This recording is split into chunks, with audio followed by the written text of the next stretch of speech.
Hello, everyone. I'm Nikita, and today I will be talking about how to fill up your CAAPID application. Now, CAAPID is a very important part if you're an international dentist applying to US DDS programs. CAAPID is the common portal where you submit your application, and after that, your application goes to individual schools, and there might be some amount of supplemental application that each school requires. Once you submit even one school in CAAPID, your application gets logged. So that means that we have to be very cautious and careful while filling up details in our CAAPID application. So let's go over how to fill all the fields in your CAAPID application. And alongside, I will be sharing some tips and tricks that you can use when you fill your applications. Let's start.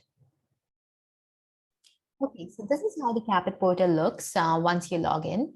When you log in, you'll see these four sections: personal information, academic history, supporting information, program materials. All of them have to be filled till completion. There are a few other fields like add program, submit application, and then finally check status. So let's start with personal information. Now, I have filled a few fields already, which do not require much explanation. And there are a few fields which I will fill alongside you so that you get a clear picture on how to fill them up. So let's start with the first section, which is the release statement. So this is everything that CAAPID wants you to release and sign before you proceed with the application. It's a simple release statement that you just read. So I'll be selecting things which are commonly chosen by applicants. Your individual case might be different, so make sure you read everything and then select. So there's a yes here. There's a yes as well. Now, release of matriculation status or opt-out, what this means is that once you get accepted to a program under CAAPID, do you want the other schools that you've applied to know that you've been accepted? If you do not want them to know, you check this out. If you do want them to know, then you do not check this. So generally students do check this because they want to have more than one options while choosing, and they want to give more than one interviews so that they can choose the best option once they get accepted into, several schools. Now let's go to the next part, which is the biographic information. So you add your first name, you add your last name, and alternate name. So if you have any maiden name, or if you have any other name with even small differences with your regular name, for example, even a punctuation or a space between the names, you add it here.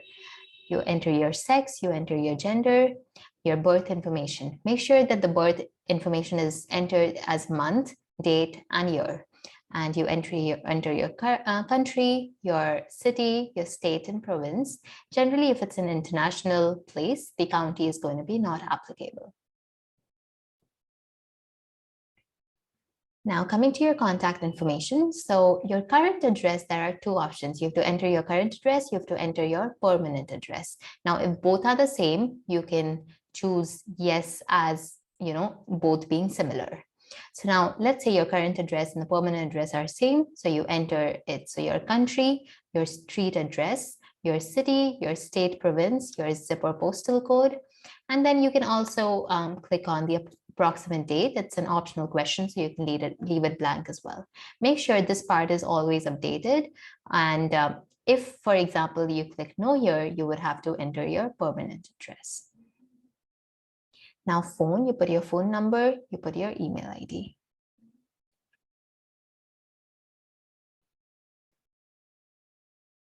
Now coming to citizenship information. So now it's very important here to understand the different meanings of the different options that we see here. Okay, so now the first one is US citizen. So everybody knows a US citizen is someone who was born in the US or they got the citizenship naturally. Permanent US resident, also called green card holder. Temporary US resident is anyone who is residing in the US temporarily. So it can be a student, so someone who's on F1 student visa, or someone who's on an H1B, that is a work visa, or H4 visa, which is a dependent work visa.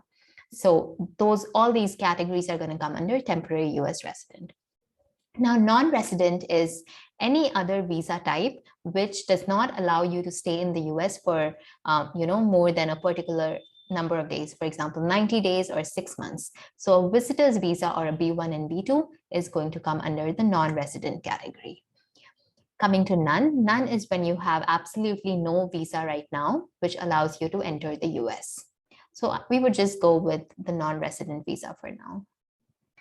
Now, country of citizenship would be India. If you're from India, your dual citizenship would be no. Residency information, so if you're international, it's going to be international here. If you are a green card or a citizen, then you'll choose the correct state. Legal county is again going to be not applicable if you're living internationally. Do you have a US visa? So because we've selected non-resident, that means we have probably a visitor's visa. So we can do yes. Now take your passport and you have to look at the B1, B2 visa stamp that you have and fill in all the details. Everything is there. So visa number, type of visa, who issued your visa. So you can mention the consulate in your country, the name of the consulate. So for example, I can mention New Delhi consulate. Okay, issued in city, New Delhi, country, then valid from the date it started and it's expiring. Visa sponsor, it's optional, so you don't really need to fill that. Yeah, for now, we can just go ahead and do no. Now, the other visa explanation. So now, for example, over here, you mentioned temporary US resident. So now they want some more information about which status under temporary US resident are you. So if you're on a student visa, you mentioned that I'm on a student visa. If you're on an H-1B, you tell them that. If you're on H-4, you give them that. So explain your scenario. For example, you are in between a process. You still have your H-4 EAD pending or anything of that sort, you mention it. You have the space to explain. Okay. Now, race and ethnicity, these are optional questions. Yeah, if you want, you can fill them. You can leave them blank as well. Now coming to other information. So over here, they want to know about your language proficiency. So select your first language. So first language is not going to be English for someone who's staying, for example, in India. So your first language will be your mother tongue. Okay, so it's all right. So I'm just going to choose Hindi here. Yeah. And then I can add some other language. So now I'm going to choose English. And then I'll choose a proficiency level. So I can be a beginner, I can be intermediate, advanced. So let's just choose advanced here. And you can add as many languages as you want till you know that you have some knowledge about them and you can grade them as per the proficiency levels. Now, have you ever been convicted of a misdemeanor? No. Felony? No. Academic infraction? No. License? No. Now, Dentin. Now, if you're applying to CAAPID, that means you're already done with your INBD exams and you have your Dentin. So make sure you enter that number over here. It's a mandatory question. Have you applied to dental schools in the past? So if it's your first application, you didn't know and there are no follow-up questions. However, if you're reapplying and you press yes, you will have more questions. So you have to type in the most recent year you applied. So let's say I applied in 2019. And then I have to talk about whatever has changed since the last application cycle. So you have almost 1,000 characters, which is quite a good amount of space. So make sure you take advantage and explain all the areas that you have tried to improve on since your last application. I really think it's a good idea to mention your reasons in points. So you can write one, you can talk about, for example, my clinical experience is now increased to 3 years, or anything else that applies to your profile. I recently got 2 more publications, anything else that you want to apply, you enter, you want to tell them, you enter here. Now, they also ask you, please list the US dental schools you applied previously. So yeah, all the dental schools, you can mention short forms, that's okay, but mention them here. Now, what do you think were the weaknesses in your previous application? What did you do to address those? So be honest about it. Talk about real weaknesses that you think your application had, or in certain areas you thought your application lagged and you have worked upon them. So mention them, and you talk about how you have worked upon them. So this is again a 1000 character space, so use it wisely. You can again use points to have a good presentation of this answer. Sorry. Now, previous attendance at a health profession program. If you've attended a program, for example, an MPH in the US or Canada, or any other program, let's say MBA, oral biology, anything else, you mention it. So if you do yes, you have to talk about how many programs. Okay, here we already have options. So if you've done an MHA, you can mention that. If you've done a public health, dental assisting, so you mention all of that, but these should be in the US or Canada, not international. Okay, for now, yeah, so all the other details. So please indicate the school name, the program, how long was it, and are you eligible to return? No, you've graduated. So all the details. If you haven't, then you just click no. Now coming to relatives in dentistry. So you can talk about any relatives, be it internationally, be it in the US and Canada, who are related to the dental field. So not just dentists, but also dental hygienists, laboratory technicians, etc.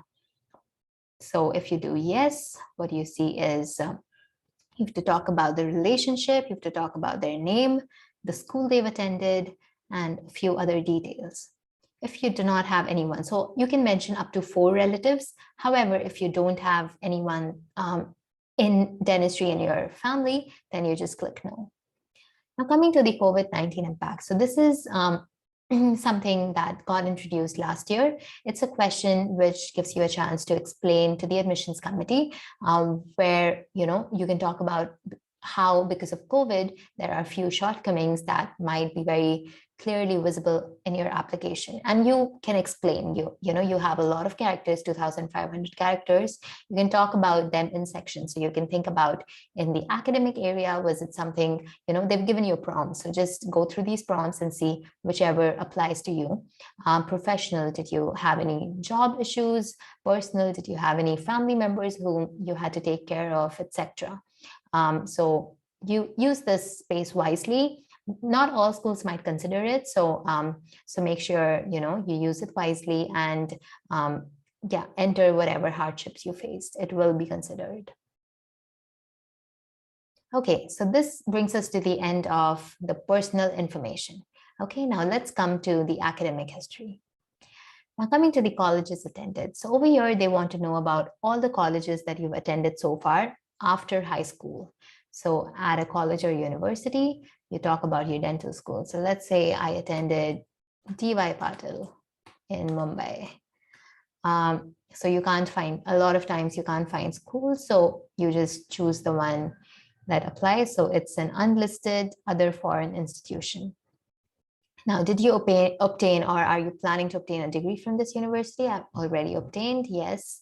Degree info, so we already had it awarded. What type of degree did you earn? So you're going to get the type of degree. So Bachelor of Dental Surgery is what is generally used in India. What was your major? So you can just go ahead and do dentistry, if that's them. Yeah, dentistry. Now, when did you earn your degree? So you just type the date, the year, month and the year when you graduated. Let's say it was, okay. Now, what was your minor? So it's nothing for us, it's just dentistry. So you can just write none. Now, what type of term does this college or university use? Now, if you're in the US, these are more commonly used. In India, you can, it's not a very common terminology, especially in dental school. However, we can talk about it in the semester format. So you can just click on semester if you're from India. Are you still attending? No. Okay. Now, when did you attend? So now they want to know about the semester. So, okay, so you just mention your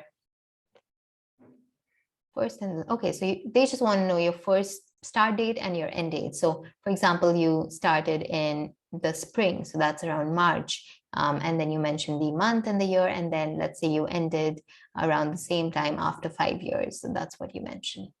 All right, so this is all about your degree and your college. Let's go to the standardized test. So over here, even though you have to send a few official reports to CAAPID, there are a few areas where you need to report these scores unofficially. Now, how do you report the TOEFL scores unofficially? Is you add TOEFL scores here. They're going to ask you the date when you took the test. So have you taken the test? Yes. So before you apply to CAAPID, you need to have your TOEFL ready. It's a good idea that, because CAAPID opens in March, you give your TOEFL sometime maybe in January or February. Now, when did you take your test? Let's say we took it in Feb 2021. Okay. Now, did you take the internet-based test or the paper-based test? Generally, the IBT is what is offered. So we choose on that. Now, you can mention, all the scores that you have. You mention all the scores and your total score. So your speaking score, reading, writing, and then your total score. Okay. Now, apart from this, you also have to send your TOEFL directly from ETS to CAAPID. So that will be considered the official TOEFL score. And for that, you have to go to the ETS website, log into your portal, and then select CAAPID score, which is B451, in order to send it to CAAPID. Okay. Now coming to advanced dental education programs. So these are just some additional fellowships, certificate programs, internships, externships in different areas of dentistry that you might have taken up after graduating from your dental school. So let's say, what type of program did you attend? So you can choose, let's say we did something in prosthodontics, and then what was the program level? Let's say we just did a graduate certificate. What was the name of the program? So this can be anywhere. It can be in your country, it can be in the US. Obviously, a US done program might hold slightly more value, so do consider that. And you can mention the name of the program, you can mention the institution, the country, the start month, year, start end month and year. Okay. It's not mandatory to fill this section. If you do not have anything to add here, it's fine, and you can just click on I am not adding any advanced dental education programs. Coming to the dental degree information. Now over here, they want some more information about your dental degree. So you have to type in the name of the school where you entered your degree. So over here, we've mentioned DY Patil. That's what we're going to type. Please select the country in which the school is located. So we talk about the country, India. What were the courses? Were they taught in English? So yes. From your first class until graduation, how many years? So generally in India, we have 4 years of studying plus 1 year of mandatory internships. That counts in. So it's going to be 5. Did these years include a mandatory orientation? Yes, it included my mandatory orientation. So now they know that it's 4 years plus 1 year of mandatory orientation. Okay. Now we go to ADA standardized tests. So apart from TOEFL that we've already taken care of, there are a few other results that CAAPID wants you to tell them unofficially as well as officially. So ADAT is a new exam, not a very new exam, but it's been 3 to 4 years, and it's still optional for all the schools in CAAPID. However, there are 2 or 3 schools that prefer it. So if you've taken ADAT or you plan to take it and then send official scores, you can choose accordingly. So let's say we've not taken it yet, so not taken. Now NBD part 1, part 2, let's say you took INBD, so we're just gonna do have taken and will send official results.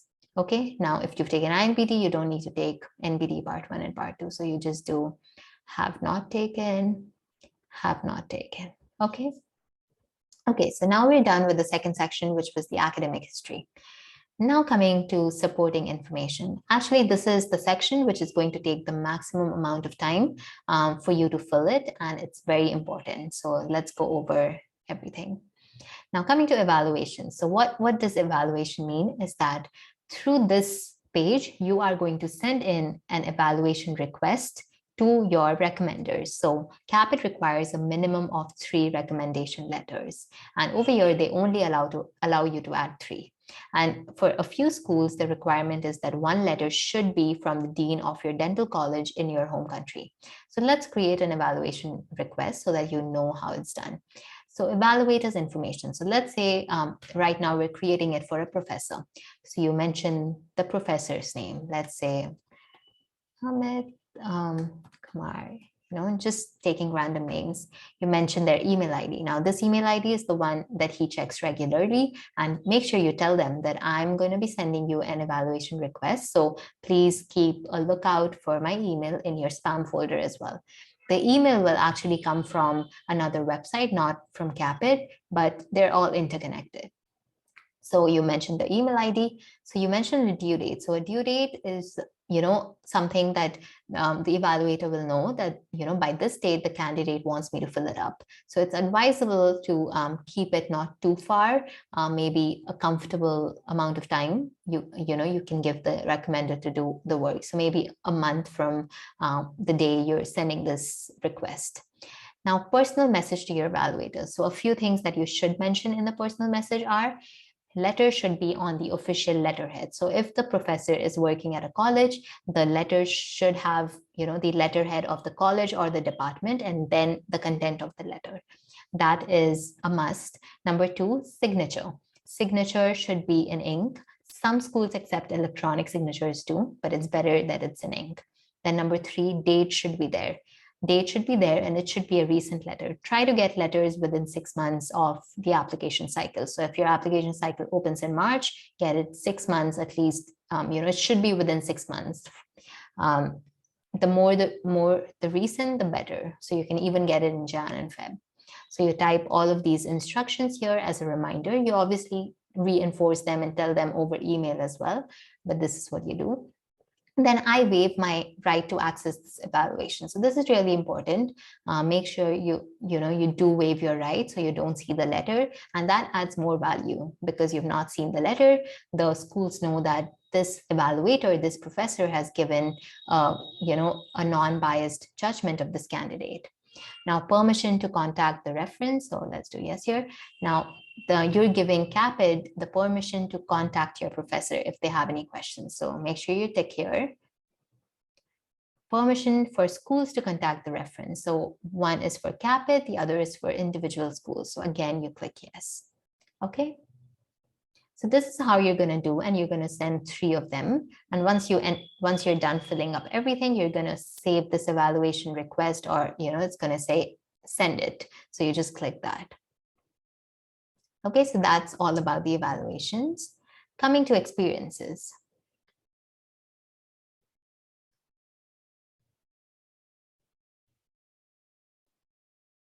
Now, under experiences, there are different types. Let's go over each of them. Now, as you can see, dental related experience. Now listen to me carefully. Dental related experience is everything that is dental related. It can be something which you got paid for, something which you did not get paid for. So it can include experiences like you volunteering at a rural clinic, you working as an associate dentist at a job, or anything else where you are doing dental work.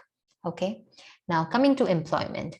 Now employment would be any other work where you are getting paid. So let's say it's it's for an organization, or it's for some startup, or it's at a restaurant that you're working, and it's not dental related. So everything else would come under employment. Your associate dentist job will not come under employment. It's going to come under dental related experience.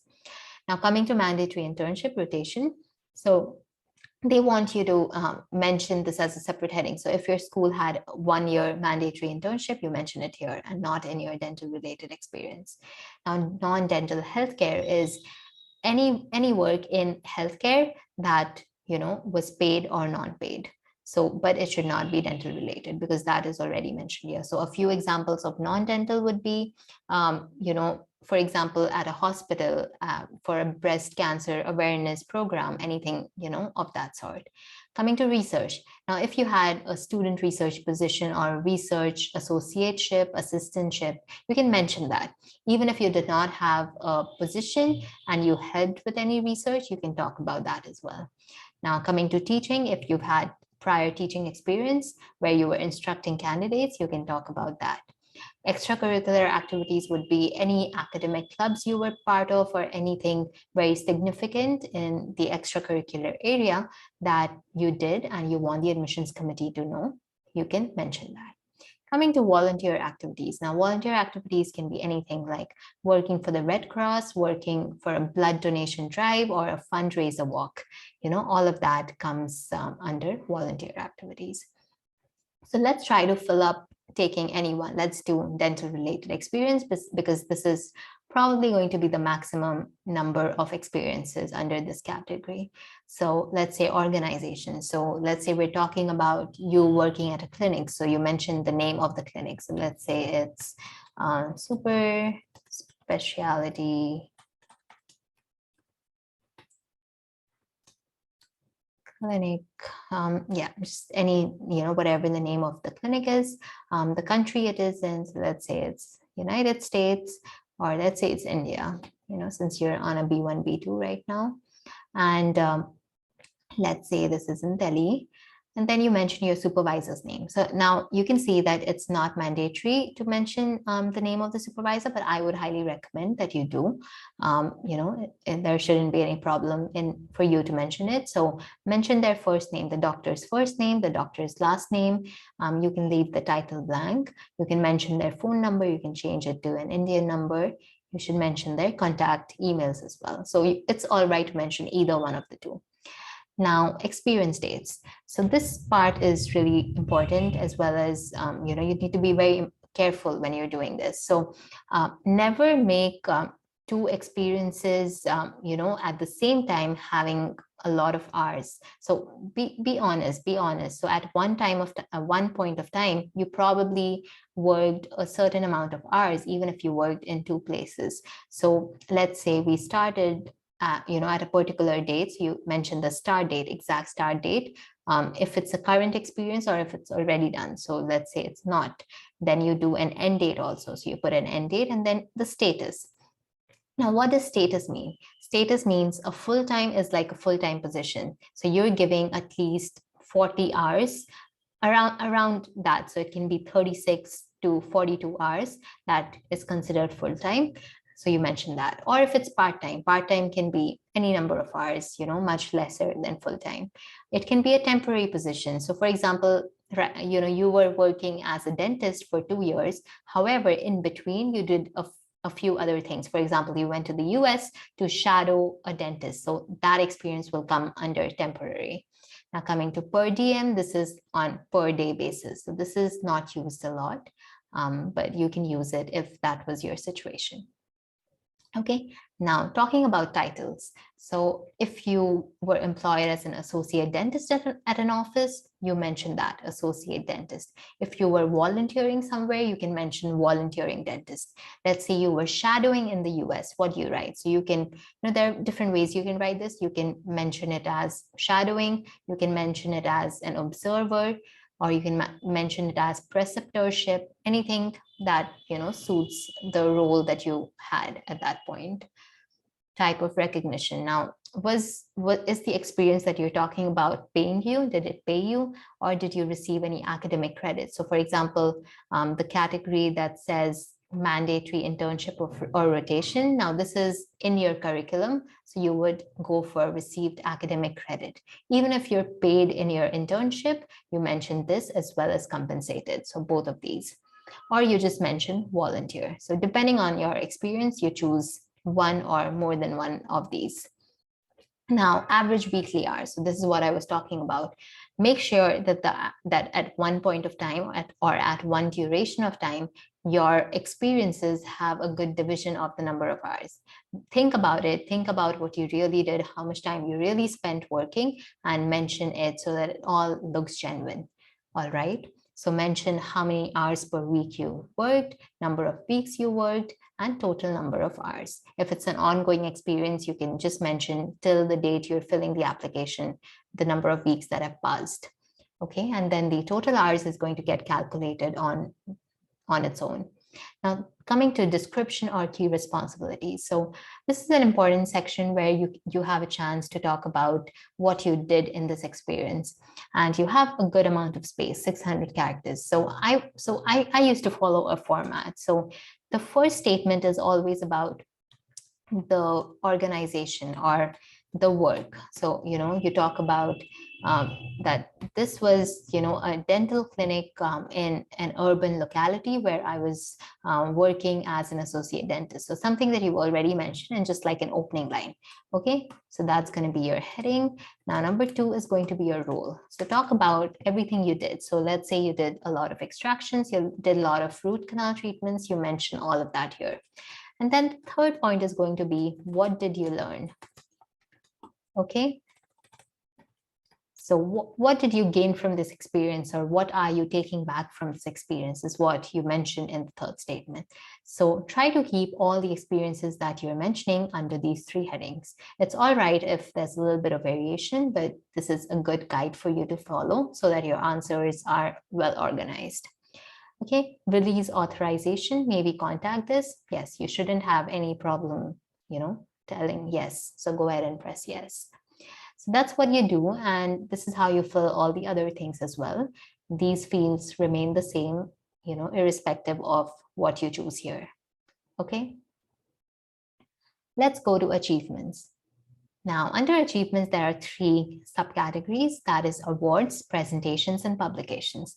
Now, awards can be any, valedictorian award or any trophies or anything else that you got, during, let's say, a paper presentation, poster presentation, any national award. So all of that comes under awards. So you mention awards, you mention the name of the award. All these 2 are optional. So you can choose to mention them or you can choose to skip it. Then a brief description. So, in the US, the admissions committee may not be aware of a particular award that you receive in your home country. So a little bit of description regarding, why this award was meaningful to you, or how were you chosen for this award is what you mention here. Just 2 lines is all right. You don't have to fill up the entire 600 characters if you don't want to. Now, similarly for presentations and publications, presentations, you mentioned the title of the presentation. So poster, paper, what was the name? You can even shorten the title a little bit and, write a short title here and write the complete long title in the description box. Coming to publications. Now, it's very important that for publications, you mention the citation. So what you do is over here, you write the name, a short running title, but over here, you try to mention the entire citation so that anybody who wants to read your article just has to click here and they get led to where your article is. A lot of times students ask if it's all right to mention articles which are under review. I would say it's all right. It's all right. But, if you think you can time it well and it will be published while you're in the cycle, then don't mention it and then just mention it once it's published. However, if you think that, it might take more than that number of days for it to get published, at that point, you just, mention that it is under review. Okay, next coming to licenses. Now, under licenses, they want you to add any licenses you hold. So obviously you will have your dental license, which is from your home country. So you mentioned that. So you mentioned the type. Is it a dental license or is it an other license? So other licenses can be a dental assisting license, dental hygienist license. Generally, these are the common ones. Okay, so let's say dental license, you mentioned the number that you got from your home country, your unique number, the date that the license was issued, and country where the license is held. Okay, you fill in all these details. Similarly, if you're entering anything else. So other license, you have to write the name, whether it was dental assisting, dental hygienist, or anything else. Now, please upload a copy of your license. So over here, one recommendation, if you are, any country you are in, there has to be some rules and regulations as to when your license renews. So for example, in India, it differs from state to state, but I know a few states where every year around December, you need to renew your license. So make sure the license you're uploading is renewed. So this is going to show that you care about these small things, and this is what you're carrying to a different country that you're going to. So make sure your license is up to date when you're submitting it to CAAPID. Okay, now let's go on to the next section, which is the other relevant information. So this is an optional section. It does not need to be filled. However, you should use it if you can to let the admissions committee know about anything else that you couldn't talk in the other places. Maybe something which is which may not have been too significant to mention under experiences or achievements, but you still want to mention. So you can talk about those things, or, there's no space in CAAPID to talk about CE courses. And if you think you've done some really good CE courses that were very meaningful to you, you mention those. You mention, a list of 4 or 5 CE courses that you mentioned that you've done. So one important thing to remember here, this section is uneditable, so you can't edit it, till the end. So be sure of what you're writing here. Okay, coming to personal statement. Now, the personal statement that you put in here goes to all the schools. So the first thing to remember is to not make it program specific. You will be sending your application to more than one school. So your essay should just talk about the prompt that is given here. Read the prompt carefully. It wants to know over here, the schools want to know, and CAAPID wants to know, why do you want to pursue an advanced standing program in the US? This is the prompt. Now, how you draft your SOP or your personal statement depends on you. Generally, a common format, how people write their SOPs are, they start with why they chose dentistry, their experiences in dental school, then, their experiences, if any, in the United States, and finally, why do they want to pursue their education in the United States, and how does it align with their short and long-term goals? Okay, so this is what you do. It's a 5,200 character essay. So, make sure you're shortening your essay to this character limit. Otherwise, once you paste it here, it's going to cut off. So make sure you do that, and make sure you properly space it, because it should not look like it's all together. There should be spaces in between. I'll let you know how you can check that a little later. Okay, so this is the personal statement. Coming to documents. Now, in CAAPID, in the general section, you do not have a space to upload a CV. Okay, this is a very commonly asked question among candidates. So you do not have to upload your CV anywhere in your CAAPID. That is because you've already put everything that you would put in a CV under experiences, under achievements, licenses, and all the other fields that you've filled up. So over here, all you need is your dental degree diploma. Okay, so you just upload your dental degree diploma that you received from your dental university. Okay, so now we're done with the third section as well, which was supporting information. Now, before we go to the program materials, let's look at add program. Now, when you go to add program, you can see all the programs that are available right now. Okay, so because now is towards the end of the cycle, we have fewer programs open. And you can see all the other details. When does it start? When is the deadline for submission? What city is it in? And how do you select a program? So do you see the cross and tick here? So right now, this program is selected. So all you have to do is, for example, University of Florida is not selected right now. So you just click here, and then this program gets added to your list. Okay, if you want to remove something, you again click here, then you can delete it from the list. There is absolutely no problem doing this as many times as you want to, but make your decision and choose the programs that you want to apply to. Okay, so now whatever you've chosen here is going to come under program materials. Okay, so this was our fourth section, and all the schools that I've ever selected has come in here. Okay, now what does program materials mean? Now, every school gets all the common information that we filled up till now. And in addition, they have their own specific questions or documents that they require. Okay, so every school is different. So let's talk about, SIU. Okay, so now Southern Illinois University wants a few answers to a few questions that they're asking, and they want a few documents. Let's start with documents. Now, they do not want any required documents, but they have a space to upload any, optional documents. So you can see if you have your TOEFL score report that you want to share, you can upload that. If you have some additional recommendation letters, so apart from the 3 that we've entered initially, if you have a 4th letter that you think might add impact or might add value, you can scan that letter and put it here.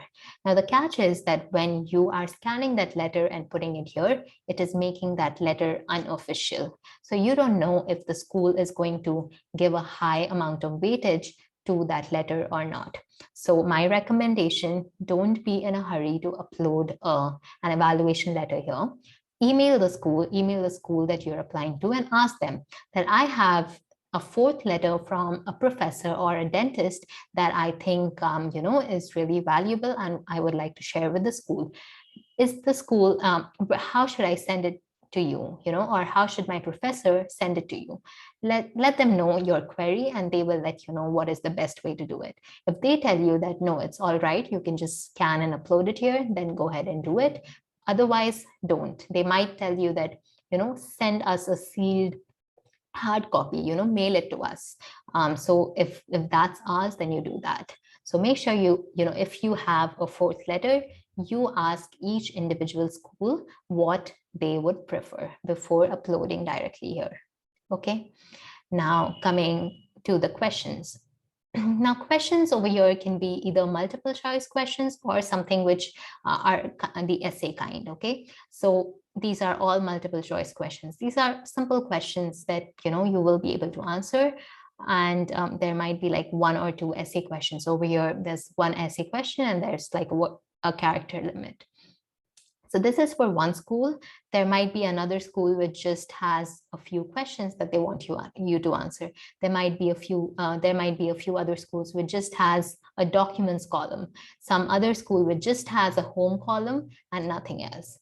Now, that's about program materials. But before we move on, whenever you go to the home section of any school, you can see all the information. Now, all the information that has been updated and is important. So they will talk about their application process, about deadlines, about the documents they require, about how they select candidates, everything. So it's very, very important that you read the entire page, the home section of every school that you're interested in very well.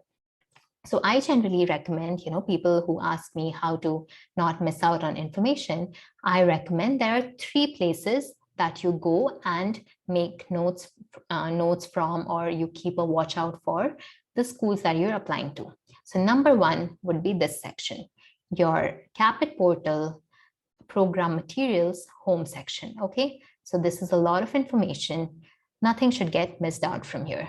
Okay, so this is the first question. Number 2 is the website. Now you have a direct link to the website from here as well, or you can just go on Google and type, SIU International Dentist Program. And when you go there, you again find a lot of information. Most of them would be repetitions from here, but they might have some extra material too. So make sure you read the website as well. Number 3 would be CAAPID. Now, when you go to the CAAPID directory, I'm sure all of you know the CAAPID directory, which is in the ADEA website. So just go on Google, type CAAPID directory, and you will see this whole list of schools. And when you click on each individual school, you will again find all the information. So that is another place that will have common information, similar to website and what's mentioned here, but still do read that. So 3 areas where you can get all your queries answered. Okay. Okay, so this brings us to the end of the program materials. Now coming to submit application. Okay, we're almost towards the end. In case you guys are getting tired, the video is probably a little long, but we're almost towards the end. Now, the submit application page has all the universities that you've selected. Irrespective of whether you have completed the application or not, the total cost that you would be paying is going to be mentioned here. Now, the first school that you submit your application to is generally charged higher. So it's somewhere above $200. And all the subsequent schools that you apply to is around $110 to $115. So the whole fee is going to be mentioned here. Now, another common question that a lot of students ask is, do we have to submit all the applications together, or can we do one at a time? Absolutely, you can do one at a time.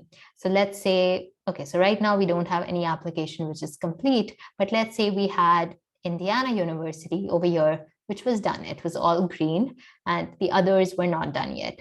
So we can go ahead and submit Indiana University. You can use your credit card to pay. And once you submit your first school, your application, your entire CAAPID application gets locked. So you won't be able to edit anything that you've already entered. Okay, what you can do though is add new information. So for example, you remember the experiences section where we had dental, non-dental employment. Now over here, you might have during the application cycle a new experience that you want to add. So you can do that. You can add things or add information in a lot of places. However, you cannot edit any information that you've entered. So this is especially important for your personal statement.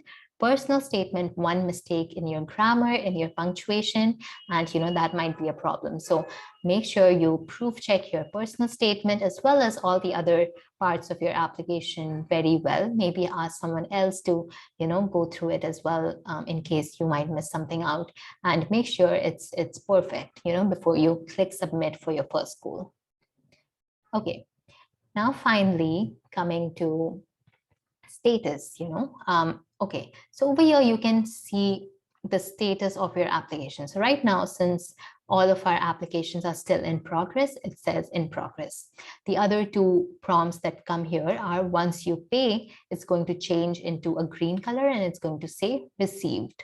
And once CAAPID processes it, then it's going to say complete. So that is when you know that CAAPID has completed the processing and now your CAAPID application has gone or has been sent to the school that you have paid your application fee for.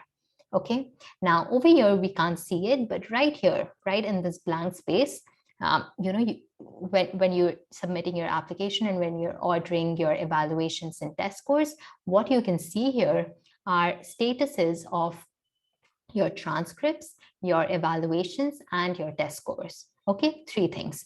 Now, transcripts. So for example, from your dental school, you need to ask them to send transcripts to ADA. Now, how does that happen?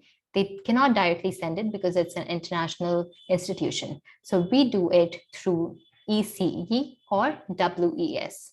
So I think the scope of this video is to talk about how to fill up CAAPID. Maybe we can talk about in another video how to send reports from ECE or WES to CAAPID, but that is how you send your transcripts. If it is an international institution, let's say you did an MPH in the US, now CAAPID would want the transcripts from that course as well. So that would be a direct transfer. So directly from the university to CAAPID, the transcripts can be mailed.